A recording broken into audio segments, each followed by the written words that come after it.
our fourth virtual fireside chat during National Entrepreneurship Week with Acting Chair Allison Herren about matters of importance to small businesses. Acting Chair Lee, yesterday we talked about one of your key priorities, diversity and inclusion. Sustainability is another one of your long-held priorities and is clearly something you value. Many entrepreneurs are pushing into new frontiers to develop solutions to address pressing climate and other sustainability issues. We know from the data that small businesses are often at the forefront of innovation and positive disruptions to the status quo. Many investors are also crafting intentional investment strategies around the future that these companies may bring. So for today's question, how can we at the SEC support these companies and their investors for whom sustainability is critical? Absolutely. Thank you for that question, Martha. You're right, this subject has long been a top priority for me. There's no question that investors now more than ever are seeking information on climate risk and other sustainability and ESG topics as they consider how to deploy capital. And that's in part because it's becoming increasingly clear the correlation between climate and ESG performance and financial performance.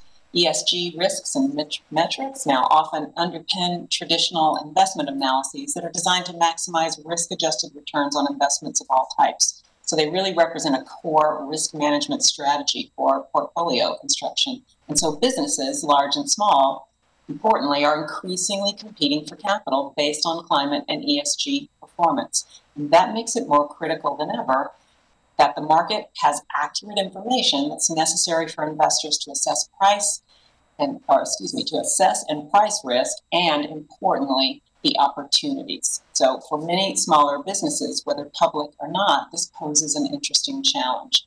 And in addition to just traditional risk modeling, there's a tremendous amount of capital in both public and private markets chasing green returns. So as you know, companies of all types face numerous demands for this information from numerous sources. And companies with greater resources can devote greater time to responding to all of these requests. So if regulators can bring some consensus and standardization to disclosure, this could help level the playing field for smaller companies. I mean, that was noted in the recommendation that we received last year that you probably saw from the Investor Advisory Committee when it recommended that we pursue standardizing disclosures of risks and opportunities with respect to climate and other ESG metrics.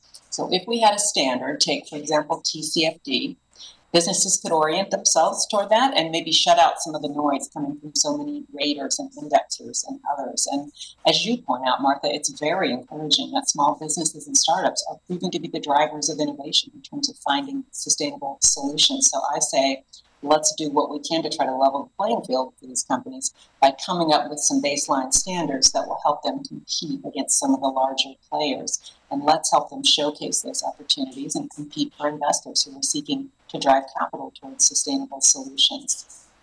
Absolutely. And for those who are watching who have thoughts or ideas and feedback that we should be taking into consideration, particularly on the small business front, please reach out to us and share your feedback. We want to hear from you. And again, thank you, Acting Chair Lee, for joining us for these virtual fireside chat videos to celebrate National Entrepreneurship Week. It is National Entrepreneurship Week all year long in our office, and we encourage you to reach out after this week is long over. Thank you. Thank you, Martha.